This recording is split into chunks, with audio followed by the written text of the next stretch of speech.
साधु साधु साधु।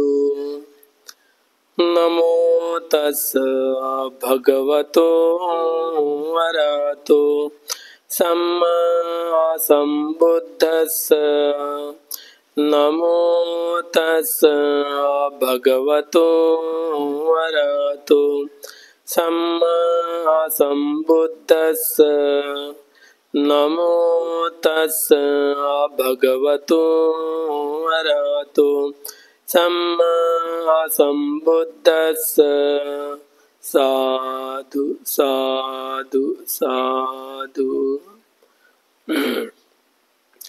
दयेचे आगर, करुणेचे महासागर, विश्वाला शांती देणारे तथागत भगवान बुद्ध, तसेच त्यांचा सुविख्यात असणारा सद्धम्म, सद्धम्मावर आरूढ असणारा सदा पूजनीय श्रावक संघ, या तीनही रत्नाला माझे त्रिवार वंदन।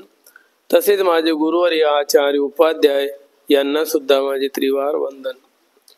आज आपण ज्या बुद्धवाणीचा अभ्यास करणार आहोत ते आहे मारसेना। मारसेनेचा आपण आज अभ्यास करणार। मारसेना ही 5 प्रकारची। जेव्हा सिद्धार्थ गौतम बुद्धत्व प्राप्त करण्याच्या हेतूने बोधी वृक्षाच्या खाली येऊन बसले, सुजाताने दान केलेली जी खीर होती, वैशाख पौर्णिमेच्या दिवशी सकाळी सुजाताने सोन्याच्या पात्रामध्ये खीर आणून दिली आणि ते खीर खाऊन निरंजना नदीच्या काठावर सुप्पतिठ्ठ नावाच्या घाटावर ते खीर ग्रहण केली आणि खीर ग्रहण करून त्यांना जो 5 प्रकारचे स्वप्न पडले होते त्याचा आशय काढला, अंदाज काढला की मला ज्ञान प्राप्ती होणार। खीर खाल्ल्यानंतर जे पात्र नदीमध्ये सोडलं आणि ते नदीतलं पात्र विरुद्ध दिशेने गेलं प्रवाहाच्या, तेव्हा त्यांनी अंदाज लावला की आज मला निश्चितच ज्ञान प्राप्ती होणार। या हेतूने ते हातपाय धुवून ताजेतवाने होऊन त्या नदीच्या पलीकडल्या तीरावर, ज्याला उर्वेला म्हणतात, त्या ठिकाणी बोधी वृक्षाखाली बसण्याकरिता निघाले। रस्त्यामध्ये स्वस्तिक नावाचा एक म्हशी चारणारा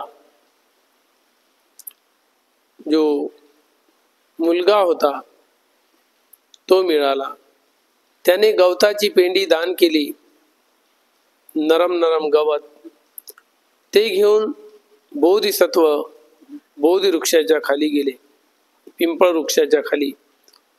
त्या ठिकाणी जाऊन त्याचं अधिष्ठान तयार केलं, आसन तयार केलं आणि त्या आसनावर अधिष्ठान ग्रहण केलं आणि सुजाताने दिलेल्या भोजनाच्या बळावर त्यांनी मारासोबत संघर्ष केला।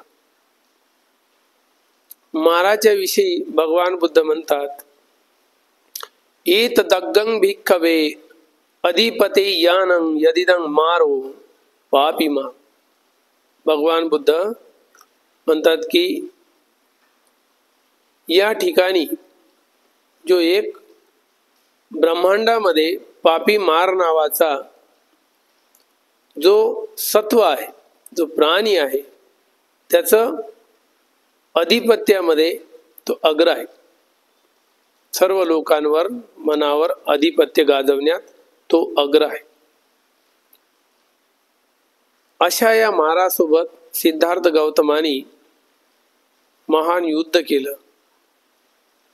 पंचमारे पराजेत्वा पत्तो संबोधिमुत्तमं। पंचमारासोबत युद्ध केलं, त्याला हरवलं त्या पिंपळ वृक्षाखाली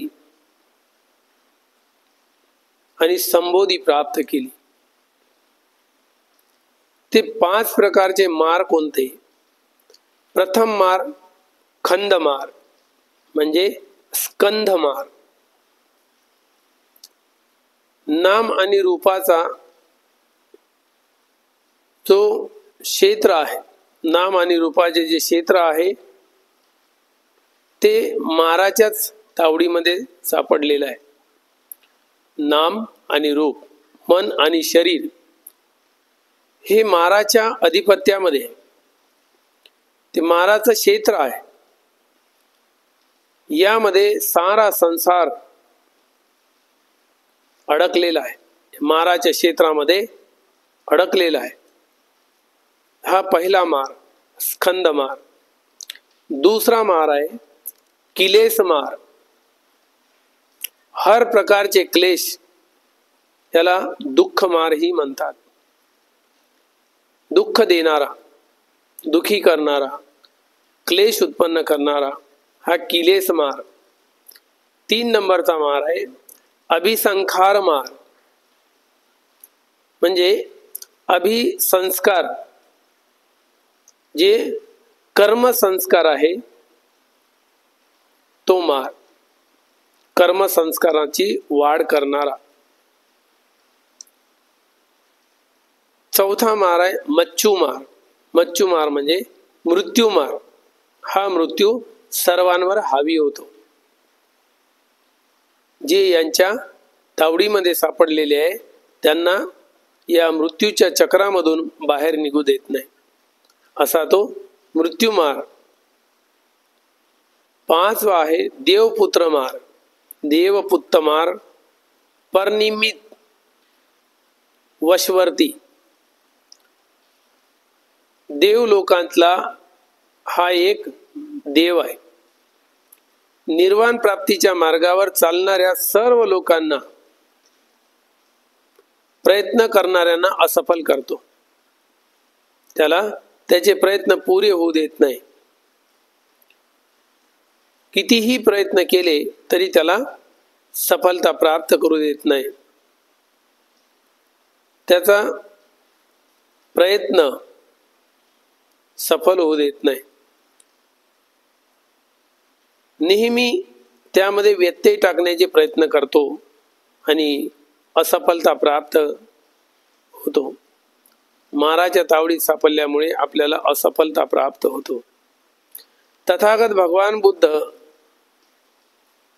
म्हणतात की माराची जे पहिली सेना आहे, या 5 प्रकारचे मार आहे, त्यांची जे पहिली सेना आहे ती आहे काम वासना. प्रथम सेना. दुसरी सेना आहे साधने प्रती, ध्यान साधने प्रती मनामध्ये अरुची पैदा होणे, आवड नसणे. तिसरी सेना आहे भूक आणि तहान. मनुष्य भुकेमुळे व्याकुळ होतो, तहानेमुळे व्याकुळ होतो आणि ध्यान साधना करणे, मनाला निर्मळ करणे, निर्विकार करणे, यापासून तो तहाने भुकेमुळे हे कार्य सोडून देतो. म्हणजे ह्या माराची जी सेना आहे ती सेना आपल्यावर या प्रकारे आक्रमण करतो. चौथी सेना आहे तृष्णा. ही तृष्णा 3 प्रकारची आहे. काम तृष्णा, भव तृष्णा आणि विभव तृष्णा. या तृष्णेमध्ये आपण अडकत असतो, त्यामुळे पुढे जात नाही. 5वी सेना आहे प्रमाद. प्रमाद म्हणजे सत्कर्म करताना, मनाला निर्विकार करताना, निर्मळ करताना आळस करणे. जसा आळस येतो त्या आळसामध्ये आपण रत होतो, आळसाला महत्व देतो, पण त्या आळसातून बाहेर निघण्यासाठी प्रयत्न करत नाही. म्हणजे या 5व्या सेनेने आपल्याला घेरलेला आहे, अडकवलेला आहे. 6वी सेना भय. भय म्हणजे भीती, भीरुता. मनामध्ये कोणत्या ना कोणत्या गोष्टीचा भय उत्पन्न होतो, भीती उत्पन्न होतो, त्यामुळे आपण घाबरतो. असं होणार तर नाही, असं होईल का, हे वारंवार आपल्या मनामध्ये हा भय उत्पन्न होत राहतो. या भयाने आपल्याला घेरलेला आहे. ही 6वी सेना आहे माराची, ही हावी आहे आपल्यावर. 7वी सेना शंका, जे पुण्यकर्म आहे, सत्कर्म आहे, कुशल कर्म करायचे आहे, त्याप्रती शंका उत्पन्न होते. शंका कुशंका, सत्कर्माप्रती शंका कुशंका, शिलाप्रती शंका कुशंका, बुद्धाप्रती शंका, धम्माप्रती शंका, संघाप्रती शंका कुशंका, हे उत्पन्न होतो. तेव्हा आपण या 7व्या मारसेनेच्या या मध्ये अडकलेला आहोत. 7व्या मारसेनेने आपल्यावर आक्रमण केलेलं आहे, आपल्यावर हावी झालेली आहे. त्यामुळे आपल्या मनामध्ये 3 रत्नाप्रती, शिलाप्रती, सदाचाराप्रती, दानाप्रती, त्यागाप्रती शंका कुशंका उत्पन्न होतो. 8वी सेना आहे म्रक्षता, स्तंभता. 9वी सेना आहे लाभ, प्रसिद्धी, सत्काराची इच्छा. लाभ झाला पाहिजे, माझी प्रसिद्धी झाली पाहिजे, सत्कार केला पाहिजे, अशी इच्छा उत्पन्न होणे वारंवार. ही 9वी सेना आहे. 10वी सेना गलत तरीक्याने प्राप्त केल्या गेलेलं यश, वाईट मार्गाने, अयोग्य मार्गातून प्राप्त केलेलं यश.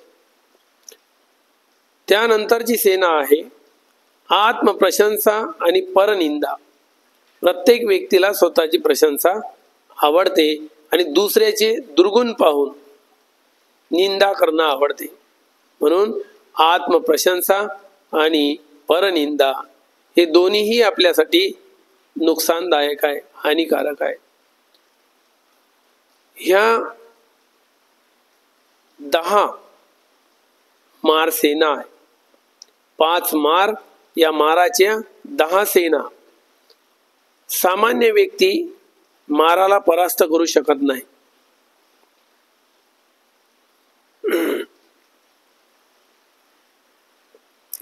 जो परास्त करू शकतो तोच आहे, योग्य आहे, त्याला शूरवीर म्हणतात.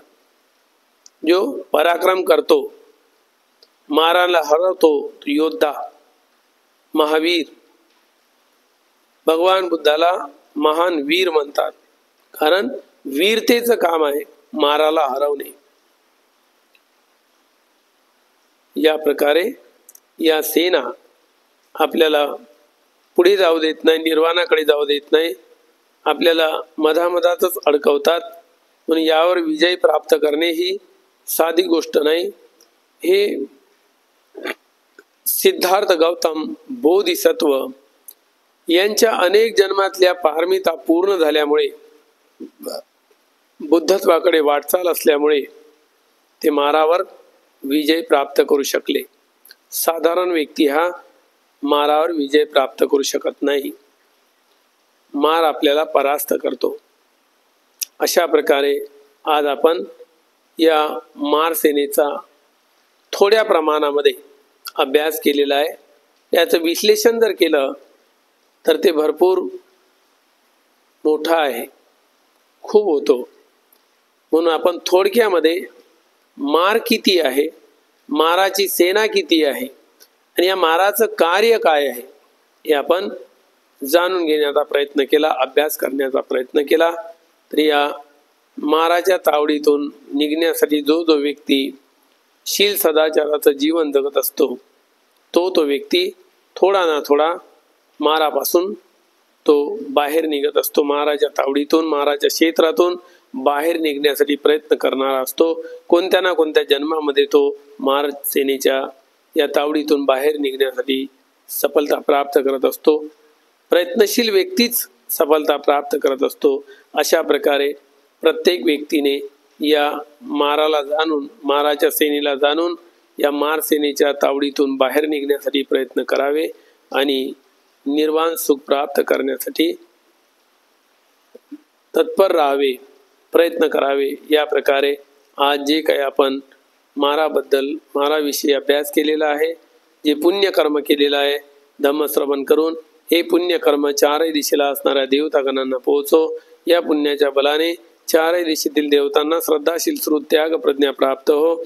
चारही दिशेतील देवतांना बुद्धाच्या शासनामध्ये उत्तम 4 आर्य सत्य साक्षात करण्याचे भाग्य मिळो. साधू साधू. यानंतर या पुण्यकर्मातला काही वाटा गुरुजनांना, आचार्यांना, उपाध्यायांना, मातापित्यांना, ज्ञातिगणांना यामधला वाटा पोहोचो. आपल्या कुळातील कालगत झालेले लोक असेल त्यांच्यापर्यंत हे पुण्यकर्म पोहोचो. श्रवण करणारे लोक त्यांना पण पुण्यकर्म पोहोचो. या पुण्याच्या बलाने सर्वांवर येणारे आपत्ती, विपत्ती, दुःख, भयरोग नष्ट हो. बुद्धाची अनुकंपा हो, बुद्ध धम्म संघाची अनुकंपा हो. सुखी हो, निरोगी हो, अवैरी हो. सभीतियो विभज्यन्तु सर्वरोगो विनाशतु माते भवन्त्वन्तरायो सुखी दीर्घायुको भव. आयु आरोग्य संपत्ति सर्ग संपत्तिमेव च अतो निब्बान संपत्ति इमिनाते समीजतु. साधु साधु साधु.